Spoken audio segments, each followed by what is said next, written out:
I am going to introduce our first luncheon sponsor. As most or all of you know, with a level 2 and a level 3 membership, our higher level memberships, you get a little bit of extra love from us.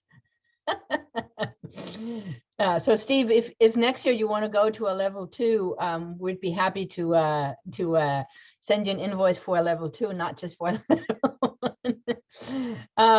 So twice a year. Take that under consideration. Okay. So twice a year, you have the opportunity to talk to our luncheon group, luncheon sponsorship, and so today the city of Harrisonburg and Segra as well. So if Joshua gets here, he'll take his spot.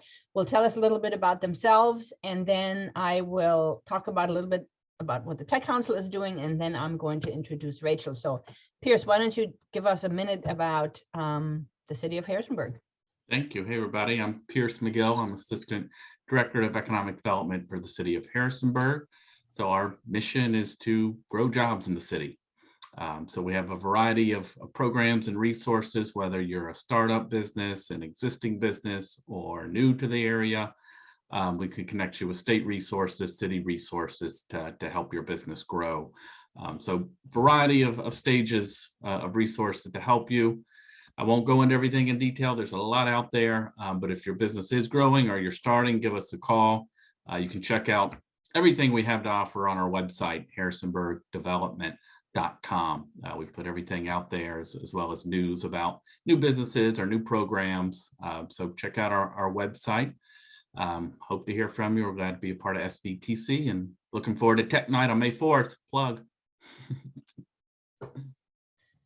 So it's interesting that you chose for it to be a .com, not a .gov. I guess it's because people always assume that everything is .com, so why not just do a .com?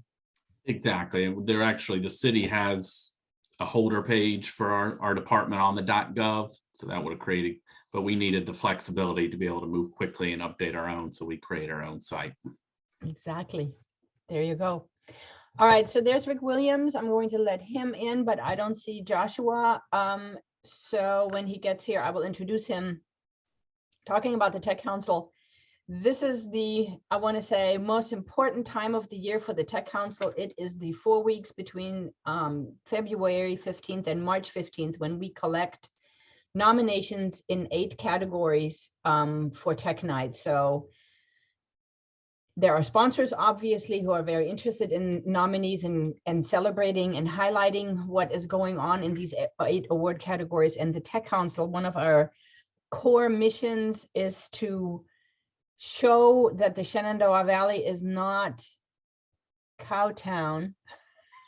I am still offended by somebody from Charlottesville a number of years ago saying, oh, you're from Harrisonburg. You're from Cowtown. And I continue to be offended by that.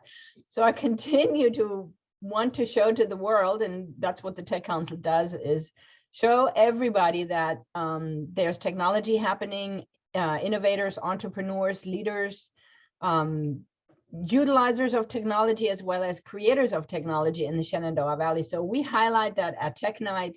There's typically around 20, sometimes as many as 30 nominees spread across these 8 categories. And we always need everybody's help to get the word out. So my and Ashton's job for those 4 weeks is to get the word out to everybody.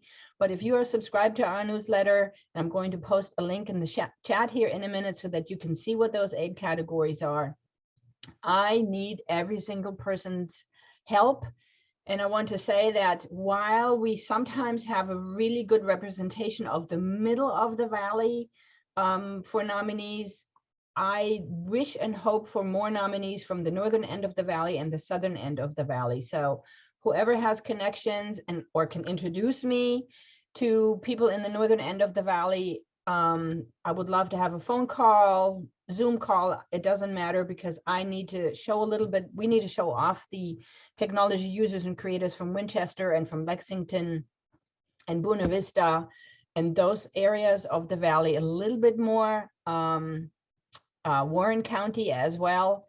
So if anybody can help me make connections there, please do. And in the meantime, there's 2 education categories, K through 12 and higher ed. There is the leadership category, which is, let me tell you about that a little bit for a second. It is typically a senior person. It is typically not a person that is 22 years old and just arrived on the scene. It is a person that has been in technology and has had a regional impact. And here's Joshua, has had a regional impact and has done a lot of technology things, either for a company or a nonprofit, or also on the government side, of course. It is about leadership. We then have a development category where technology was developed. The utilization category is about taking technology that already existed and you have done and developed it more or changed it somehow. And then there is an application, what have you done with it? And there's community impact, where perhaps, and this was a great example last year, where a technology company came together with a bunch of nonprofits and they had a tremendous community impact. And so that kind of collaboration for community impact was a flagship nominee for what that category is about. So collaborative efforts with a community impact, that is also one of our categories. Altogether, there are 8. So hopefully you're subscribed to our newsletter and see all of those announcements. So Joshua, you are here. Would you like to talk about SEGRA for just a second before I introduce Rachel?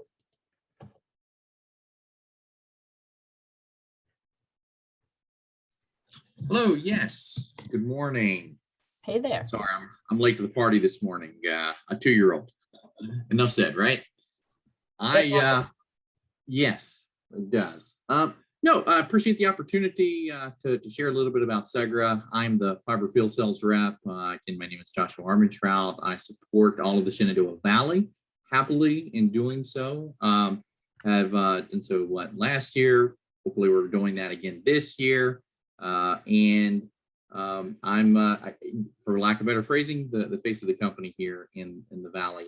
If you're not familiar with SEGRA, SEGRA provides fiber connectivity and fiber-based services to a wide array of customers in all facetation of sectors. So we serve everything from school systems to local municipalities to manufacturing plants, cell phone towers, etc. So that's voice, data, and managed services. We've also recently branched out to data center services as well. So we've got 4 of those in our network now as well. So if there are any needs that you have that are not currently being met, by all means, reach out to me. Happy to lend a helping hand and set you and your organization up on the correct path. Let me know. Thanks so much. Thank you, Keith. Joshua. Keith may have joined us, so I had Keith on the brain, but it was Joshua that was speaking. My apologies. Thank you, SEGRA, for your continued support, just like the city of Harrisonburg. Without our high-level members, we wouldn't exist, so thank you. All right, Rachel, why don't you introduce yourself, please, and tell us this fascinating story. I've been waiting for it all month long. I think it's fascinating that you can be here, but all of your team is elsewhere. And how do you make that work? Yeah. So I had to pivot last minute the plans for this because we had sent out a link for questions and none came in. So I'm going to introduce myself and just start by way of a slide deck that I put together in the last 20 minutes. So don't judge me based on how it's put together. It was very much slammed together so that I could tell you a little bit of a story. And then hopefully people can ask questions generated once I've kind of told this story. So I'm going to share my screen if that's okay with you, Nikki. And then we can go from there. All right. So as we said, topic today is building a global remote first startup. And I'll dive into a little detail about that. But first, to introduce myself. So my name is Rachel. I live in Singers Glen on our farm. My husband is a realtor with Klein May Realty. I see Keith on the call, so I have to give him a nice little shout out. We are on 26 acres and we raise sheep, and I love working in tech. So I am very much bought into remote work and have worked remotely for the majority of my career.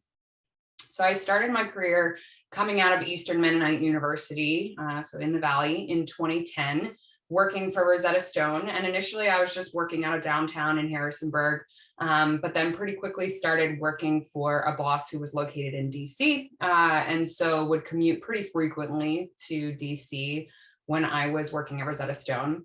I left there in 2013 to go work at RMH for a little bit, which was fun, but not my cup of tea in terms of what really drives me in my career. So I stayed there long enough to have my first baby. It was a great place to be when pregnant for the first time, and I loved the team there. But after those 2 years, I moved back into the education technology space, working for Pedigo, which is now called Quantic.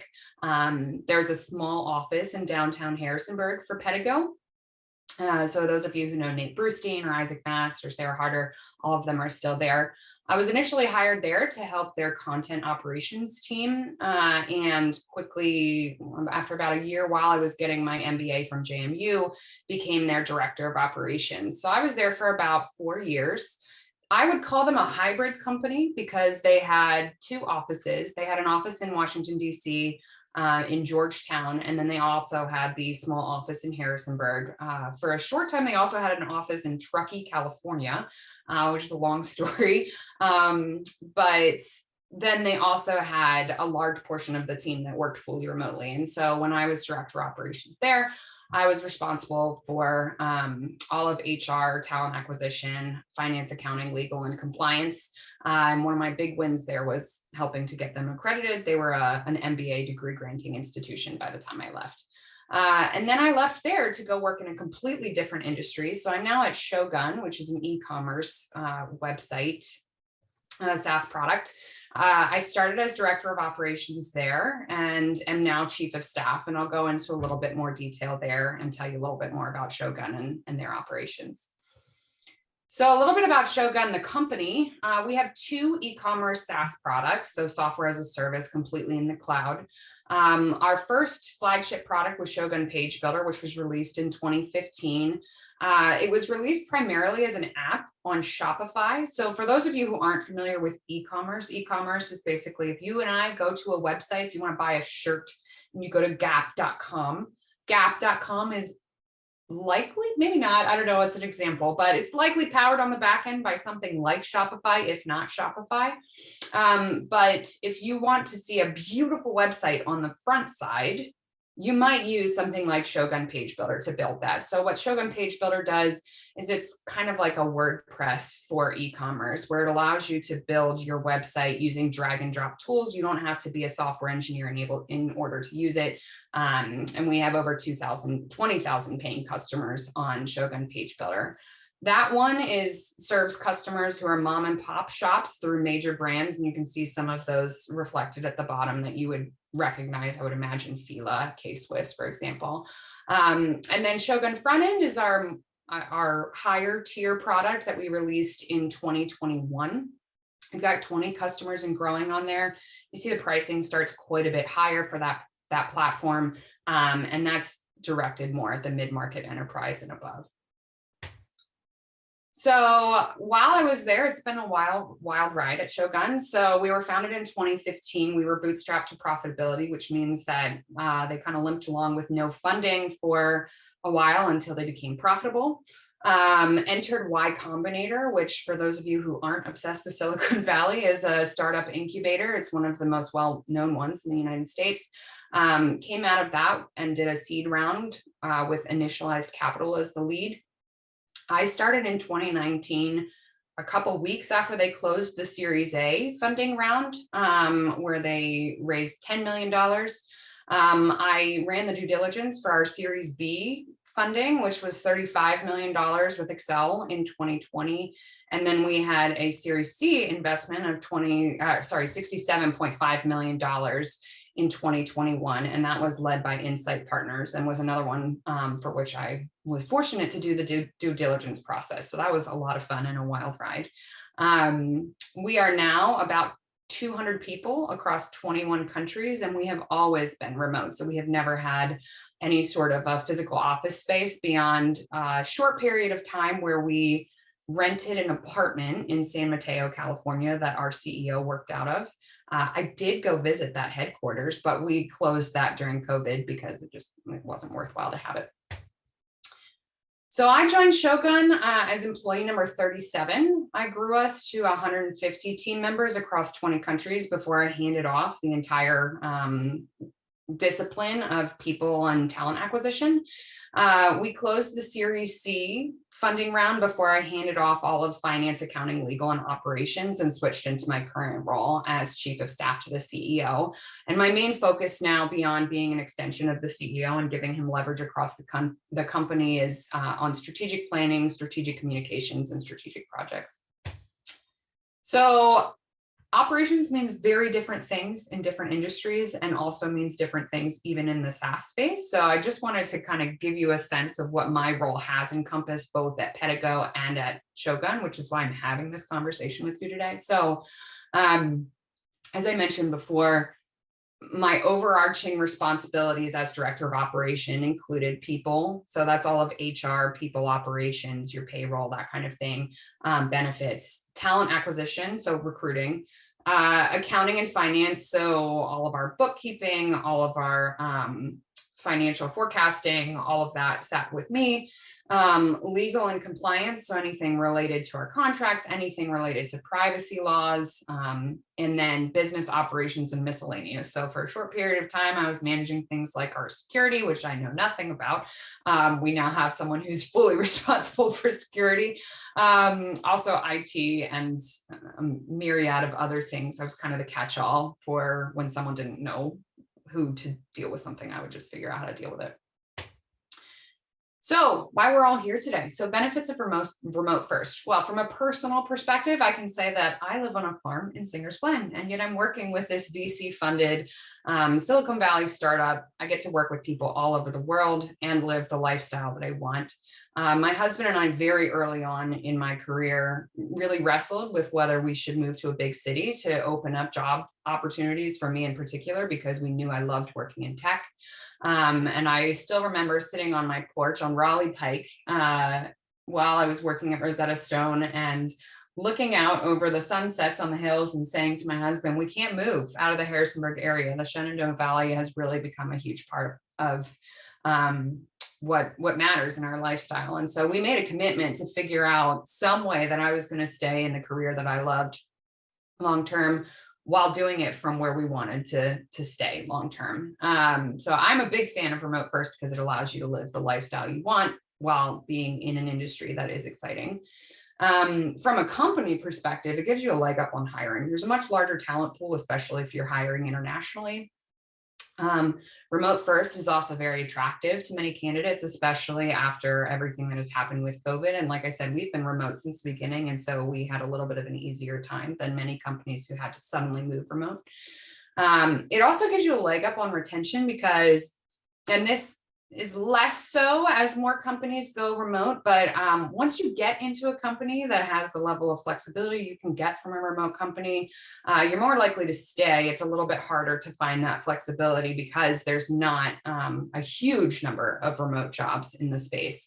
And so it does help with retention. People are very happy with the flexible work arrangements. It also allows people to work on a more flexible schedule since there's no need to commute to an office. And so we find that people will sometimes work early mornings, take a long break midday, and then come back on in the evenings. They can really work the schedules that work for them because there's no office, there's no requirement for them to be in the same place as their coworkers. There's also lower overhead in the sense of we're not paying for giant office spaces. We're not paying rent, we're not paying insurance on office spaces. While we do provide an office setup stipend, we're not paying for nearly as much as we'd be paying for if we had to buy cubicles and desks and all of that. And of course, we're not doing office perks. Now we make that up in some ways with other perks that are done remotely and benefits that are done remotely, but there is a lot less physical overhead.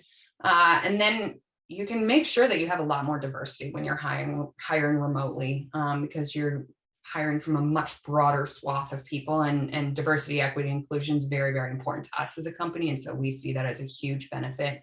It also helps when you're servicing global customers to have a global workforce, because you have a lot more customer empathy in that way, because of that diversity, both of thought and on other metrics. And then time zones. Time zones is a multifaceted thing. It is both a pro and a con of being remote first. It's great when you're supporting people all over the world, because you can have 24/7 support without forcing people to work in the middle of the night, which has been a huge benefit for us. We have 24/7 chat and email support, but it is also a challenge. So this is, like I said, I whipped this together in 20 minutes. So this is by no means an exhaustive list. And I will also say, please do not take any of this as legal or tax advice. You can go to experts for that. I'm just speaking at a very high level. On the HR and talent acquisition side, it's much more complex to do salary banding when you're making decisions across countries, across jurisdictions. And it's expensive to buy the market data to make sure that you're paying in market ranges for people's salaries. Time zones, as I mentioned, can be really a downer as well, because it can make it difficult for teams to collaborate synchronously. So you have to be really intentional about finding methods for asynchronous communication and ways to catch people up if they weren't available for synchronous meetings. Culture can be challenging if you're not super intentional about how you're building your remote culture, because you're not in an office space, you're not co-located, and there's a different level of ability to drive culture when you've got everybody kind of isolated at their desks. Communication, the time zones contribute to this, but just in general, you're not walking up to your coworker in the middle of the day and talking to them. And so you have to find ways to foster positive communication norms in your organization. And then benefits can be complex, especially if you're hiring internationally, because every country has a different kind of tolerance for benefits policies and different expectations on benefits. And so what you give in Canada, for example, is very different from what you would give in the United States. And you have to have vendors to support all of that. On the accounting and finance side, tax compliance is huge. And I would say this even if you're just working in the US, and Pedigo was only US based. So I started with US based remote and then expanded to global remote. And I would say almost all of these become an issue either way. But tax compliance, both from a sales tax compliance on the business side, but then also payroll tax, local tax jurisdictions, whether you have permanent establishment, whether you have a taxable presence in the location. These are things you have to pay attention to, and it gets more complex the more locations you add. And everybody has different laws on this. And so you have to be really paying attention to this. There's also payroll complexity. So if you're paying someone in Canada, you're probably going to need a different provider than the one you're using for your US payments, and on with other countries. And even if you're in the US and you're only hiring in the US, but you're hiring across multiple states, just like with the tax issues on the business side, there's also tax issues on the payroll side where you need to be paying very close attention to that, and have a provider that can support you on that. And then funding, when you go out to, in the case of us, when we're a venture-backed startup, you go through a rigorous due diligence process where they look into all of your records and all of your accounting and all of your finance, and you have to be able to explain all of the complexity of your organization. And we haven't run into this as a major issue, but it's just something to be aware of, that in general, you've got a level of organizational complexity that makes due diligence take longer when you're working with outside investors. On the legal and compliance side, definitely privacy laws are a huge one. And this, in the US, California would be the big one with CCPA. And this is both for customers and for team members. But when you go outside of the US, then you get into the GDPR and many, many other privacy laws that can have really big fines. And so you really have to stay on top of that. And the legal support for staying on top of that is not cheap. There's also complexity with contracts, both on the employment contract side and also just if you're working with international customers. And then on the business operations side, alongside of the tax piece, there's managing local registration complexity, figuring out where you have to register with local authorities because you have a physical presence, because you've got a person there. And then managing kind of your suite of registrations and having a really good partner for that. Logistically, one of the things I never would have thought about until I came to Shogun is how do you get computers all over the world? It's not easy to go and say, oh, I'm gonna buy a MacBook Pro for this person in Russia, particularly right now. So that's something to consider.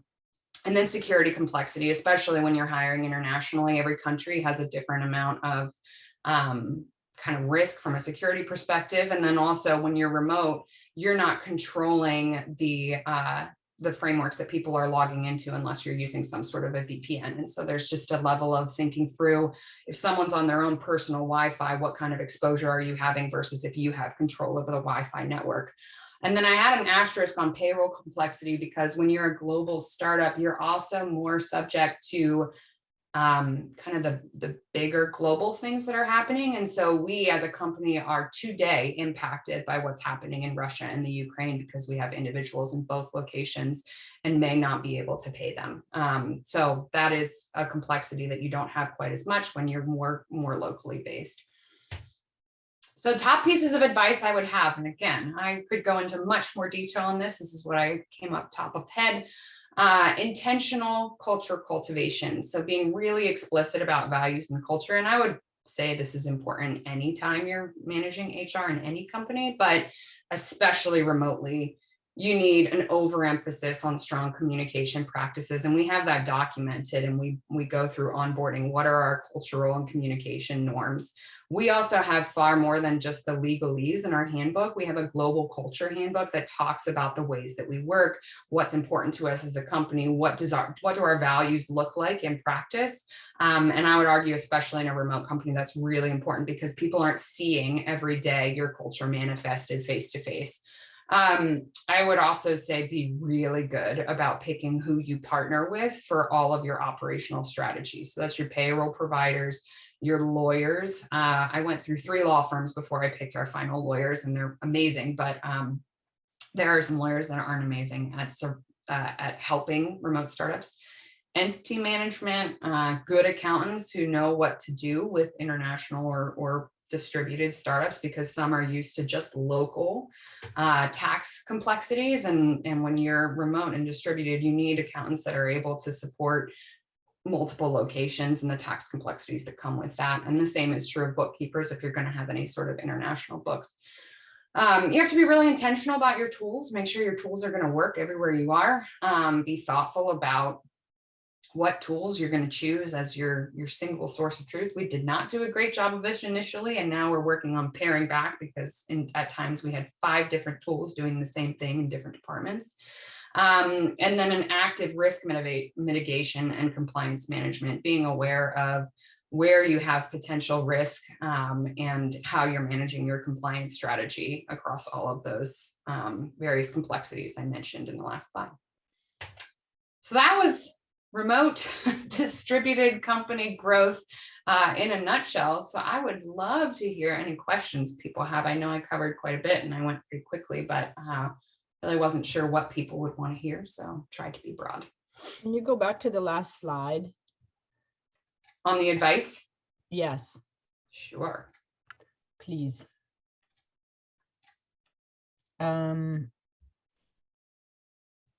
So when you came up with this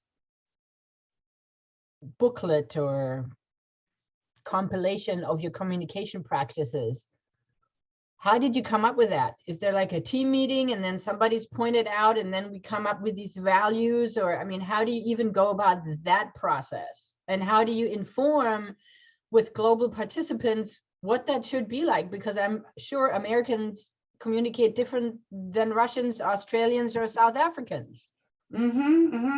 Yeah, so we started with the values. So that was actually setting our values was one of the very first things I did when I came to Shogun. And that was directed from the very top. So our CEO sent out a survey to our entire team, which, like I mentioned, at that time was 37 people, and asked them, what do you think are the most important values at Shogun? And so I took the results of those surveys, boiled them down into our 3 values, which are win and grow together, people are people, and of course, I'm blanking right now. I know this very well, but I'll remember it in a minute. So we came up with our values. We now name them at every single meeting. I promise you, I have them memorized. It's embarrassing that they're not coming up right now. But so once we'd had the values in place, then we came on to working on this handbook. And so you do have to start from the legal framework. There are things that you need or your employees to know. And so we started there, but then we thought through, what are our values as a company? And one of our standing strategic goals is build the best remote company. And so part of that to us means taking really good care of people. And we kind of have 3 pillars that go towards building the best remote company. And that's operational efficiency, DEI, and just learning and development. And so we thought through those lenses, how do we then put that into an operationalized handbook? We did small focus groups as I was writing up the handbook. And so I got representative samples from across the company to read through and comment on the handbook as it was in development and before it was released. It was an iterative process. And then we did a big release where we did kind of in sections and had people read through each section over the course of a week. And then at the end, they acknowledged the handbook with a signature. That's for legal purposes, that we have proof that they have read the handbook. So that was the handbook piece. And then the strategic communications piece was also an iterative process where we drafted it, went through to a focus group, asked them for feedback on it, and then released it more broadly along with a training to talk in more detail about what that meant. We didn't go into quite so much about like, how you should speak or how you should approach things when you're in a conversation, but more like, when should something be on Slack versus when should something be on Zoom versus when should something be a memo? Where should historical context be kept? And when should you contact someone? When should you recognize that it's outside their working hours? What are the standard expectations across the company for how long someone should take to respond to an email versus a Slack? So all sorts of norms around that, because if people have different ideas about what Slack is used for example, that can create a lot of chaos where some people think you should be instantly responding and others think, well, I don't have to respond to this Slack until tomorrow because it's not urgent. So we've tried to codify that and make it really clear to people what the expectation is for our company. Wow. It feels very mind-boggling to me. Like you have really taken the time to do it and do it well. I've only scratched the surface mentally on many of these topics. Who else has questions? Because otherwise, Pierce. Yeah, Rachel, I want to know about kind of your hiring, just because it's unique in the remote world. So a few questions related to that. I'll just ring off. How did you find out about Shogun, the opportunity itself? How did you vet them? Because you need to want to work there. And then what was the interview process like? Yeah. Well, I will say that the experience now would be different for someone because we have a whole talent acquisition team now. But I found Shogun through AngelList. I applied as a throwaway application, knew nothing about e-commerce, really had no interest in the company, but it was one of those easy apply. I wrote up a quick paragraph, sent it off, and got a response from the co-founder within 10 minutes, which is not typical. And I was very surprised to receive that response. When I came into the interview process, my first interview was with the COO, and initially I was not excited. I thought this was just going to be interview practice. And then I met with him and heard his approach to building a business sustainably with a focus on treating the team members really well. And knowing that I was applying for a job where I would be responsible both for the finance aspect and the HR aspect, that was super important to me. And so once I heard his approach to that, I was very, very interested. And so after him, I met with the CEO, who's now my boss, and was even more impressed with him and with his descriptions of kind of his vision for the future at Shogun, and also his real passion for creating a place where people love to work. And so I will say, if I was going to do this again, I would probably do even deeper vetting. I spent a lot of time reading through their websites, looking at case studies, making sure it was a legitimate company. But at the time, it was so small. There were very few reviews on Glassdoor. So it really was a bit of a leap of faith. It was also before their Series A, so didn't even really know what their financial health was. If I was going to do this again, I would probably request to sign an NDA and see their financial statements and get more information. So I was very excited the day my computer arrived, because I knew that it was probably a real company. And then I was even more excited the day that I signed on and there were people on the other side. And after I spent a week here, I remember I said to my husband, it's amazing. They're really not snake oil salesmen. Like, this is a real company. So a bit of a leap of faith. It was the first time I'd ever gone to a company where I'd never met any of the people in person. The process now looks more like you would apply through either directly on our website or through We Work Remotely is the most common place that we post things. They're a great place to look for remote jobs. And people will apply through there. A recruiter will reach out to them. So we have recruiters on all of our roles. If you get through the recruiter screen, you'll typically go through a hiring manager or another member of the team. Depending on the seniority of the role, you'll meet with probably 4 to 5 people across the span of a couple weeks. And then we do reference checks on everyone. And then you go through an offer process, and we send you your computer and get you set up on payroll and all of that. So it's pretty standard once you get your application in. It's just all done over Zoom. There's no meeting people in person. Have you ever been out there? Have you met the leadership team in person? Yes. Yeah. So I was fortunate enough to go out and meet the co-founders in January of 2020, right before everything shut down. I got very sick on the plane ride home from San Francisco. Still not sure I didn't have COVID then. But then since things have gotten better, once vaccines and everything have happened, we have had a couple of executive offsites. So I've been fortunate enough to meet everyone on the executive team at this point, but there are many, many people in the company who have still met no one and have been working here for years. So I'm actually a little bit unique in the fact because there's not that many of us who have gotten to meet a large swath of people. Thank you. Karen, you had a question. Yeah, I was just curious because you've done this in 2 different companies, and as you move from US only remote to global, what was the biggest surprise or challenge maybe? I would just say, like, there's an extreme amount of organizational complexity when you go remotely, and managing the strategy for how you approach that, and being thoughtful about it early on can really save a lot of the headache later.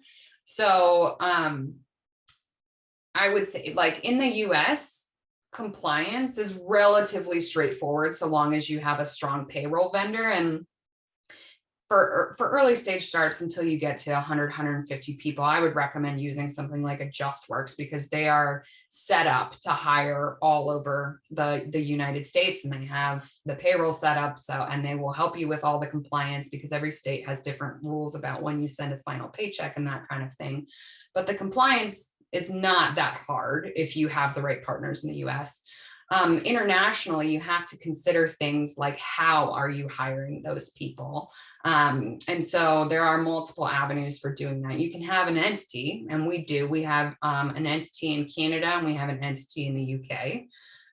You can hire in like a hub and spoke approach, where you use one of your entities and register for payroll in another country through that entity and pay through that, which we do in Ireland.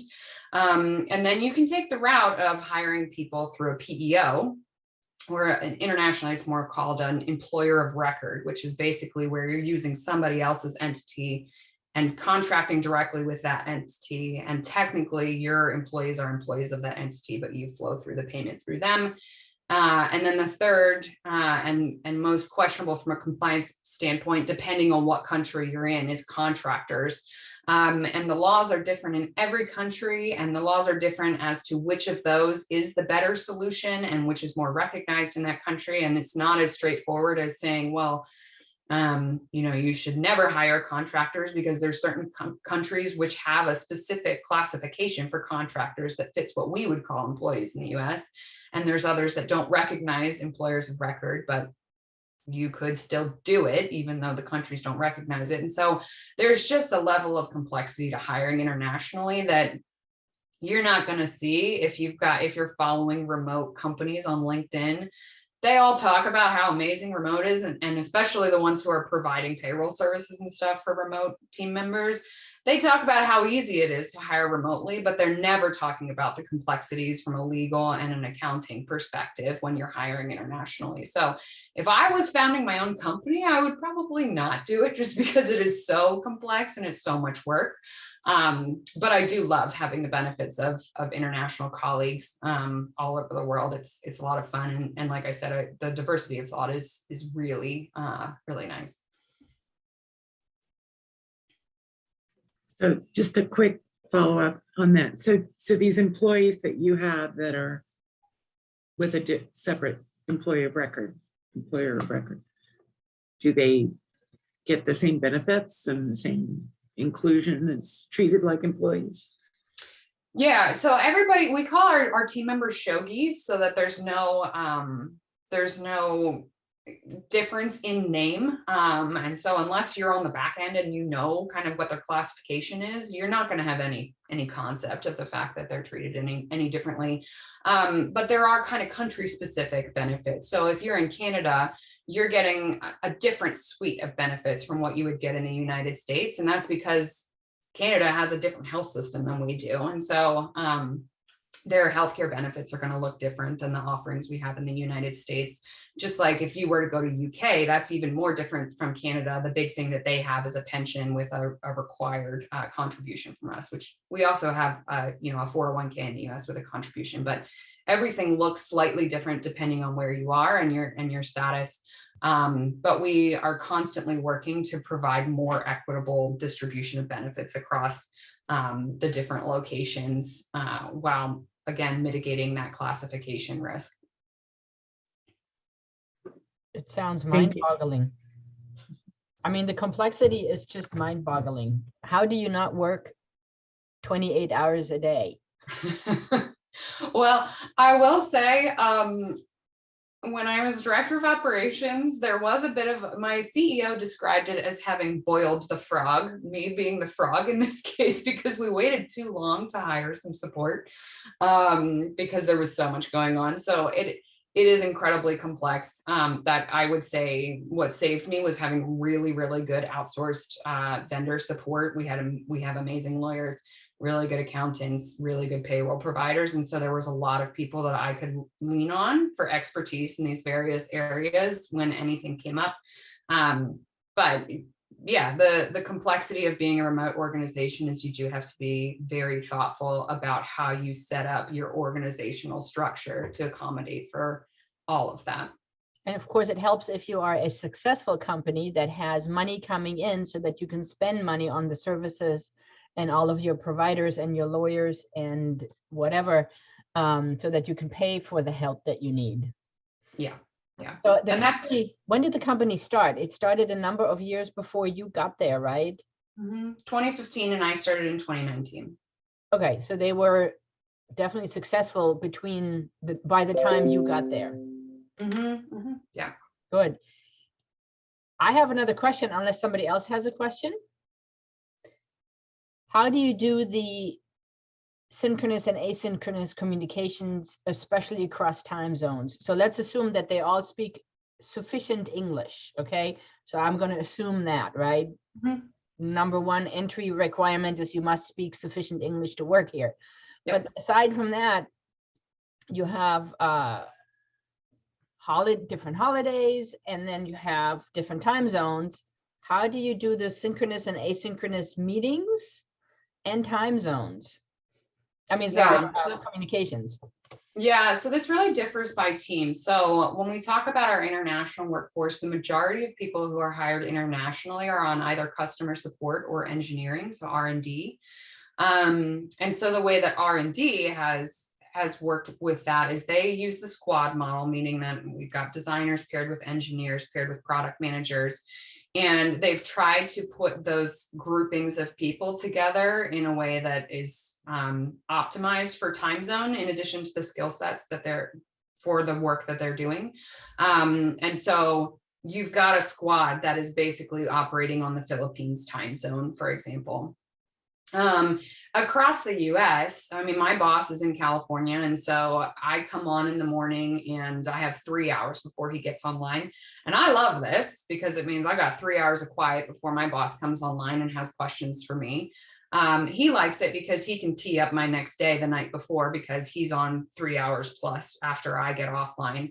And so for us, it works really well because he will send me a couple of Slacks the night before. The expectation is I'm not going to respond to those when I'm not working. And he knows I have Slack and email off my phone, because the danger of remote work on a personal basis is you can be constantly connected. So you have to set really good boundaries.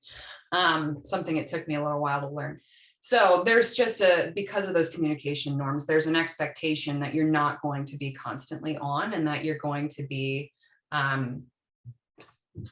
responding when you get online. We also make use of robust documentation. And so we use project management tools. Our engineering and R&D uses Jira. The business side uses Asana. We have Notion, where we track everything, decisions, meeting notes. It's all transparent, so people can access it even if they weren't there. We record a lot of our meetings so that, again, if people aren't there, they can catch up. And yeah, we try to document everything. And are you in charge of figuring this out, these systems, or is your CEO and COO very involved in this?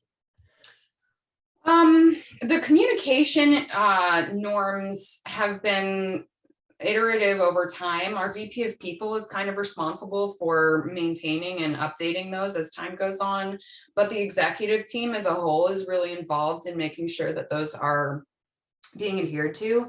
I would say the CEO really drives the culture, and the COO is now just a co-founder who's focused on some other things now. So I still drive things like our strategic planning processes, which we use an OKRs framework, which is objectives and key results.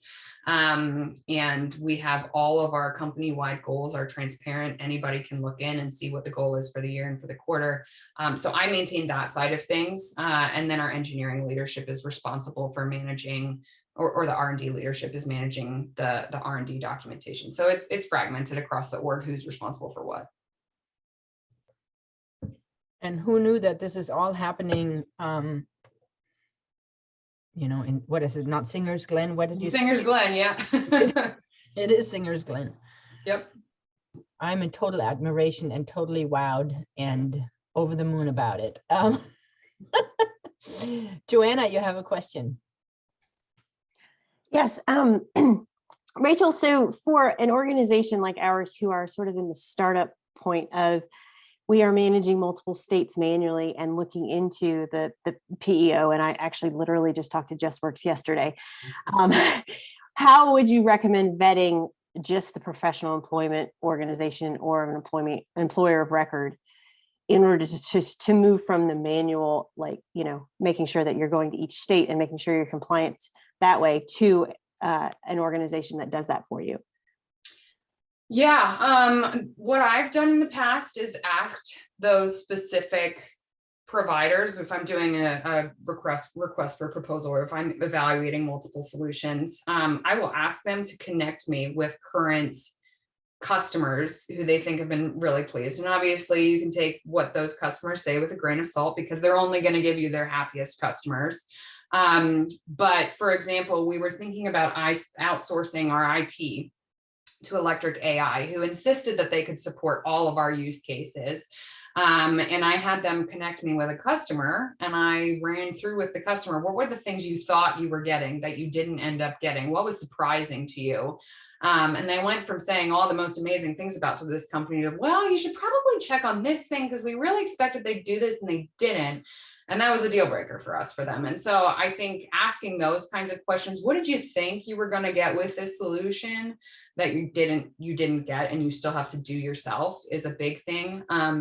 I would say when you're going from a normal payroll provider like ADP to something like JustWorks, understanding what is JustWorks or the PEO responsible for and what are you still responsible for is really, really important, because it's not always obvious up front, especially during the sales process, because they're trying to sell you on, oh, this is going to make your life so easy. And it does, it makes it easier.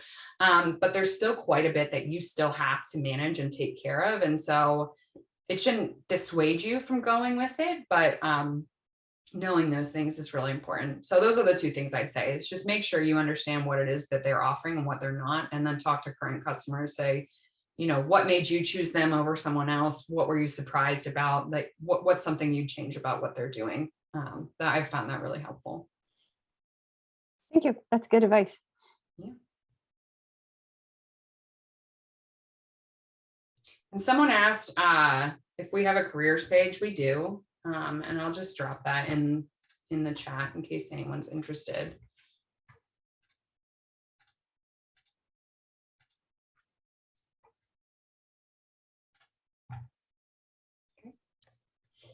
And let's remember, if anyone has jobs to offer that are open, please let us know so that we can put it in our newsletter and on our website. So I think, Joanna, you're also looking for people for a technology person, and I think we have that in the newsletter. So if anybody else has open technology jobs, let us know. Okay, my mind is still boggled. I could probably talk with Rachel for quite a while, but if anybody else has any other questions, let me know. Raise your hand. If not, Rachel, you thought you could only do this if you had pre-submitted questions, but apparently you can pull out a PowerPoint presentation out of your ear within, you know, a 10-minute warning. So you are the presentation developer wizard. Kudos for the quick reaction time there. Thanks. And slapping that together. That's why you're the chief of staff over there, right? I do create a lot of presentations. Yes, so that is something I have to do on the regular. So I have a little bit of practice. So you did this fantastically well, and not just with pre-prepared questions, but telling the story and putting the presentation together. So thank you so much. We had a speaker scheduled for February that had to drop out, and Rachel jumped in and said, yes, I can do this. So thank you for your availability and willingness to be our speaker in February. We have already scheduled March, and we also have April scheduled. The next open slot we have for a speaker is in May. That is, if I can think about it, because the only thing I can think about right now is Tech Night and May 4th. But anyway, thank you very much, Rachel, today for your time and putting this together. Done very well, I should say. So, any other comments or questions? I hope you all are subscribed to our newsletter. I'll probably send you a follow-up note with information about Tech Night. But if that's not, if there's nothing else, then I'm going to close out our luncheon today. And we'll see you in March. I think in March we are aiming for in person at the Wood Grill. So read your newsletter so that you know for sure how it's going to be in March. Thank you. Thank you, everybody. Thank you, Rachel. Yep, bye.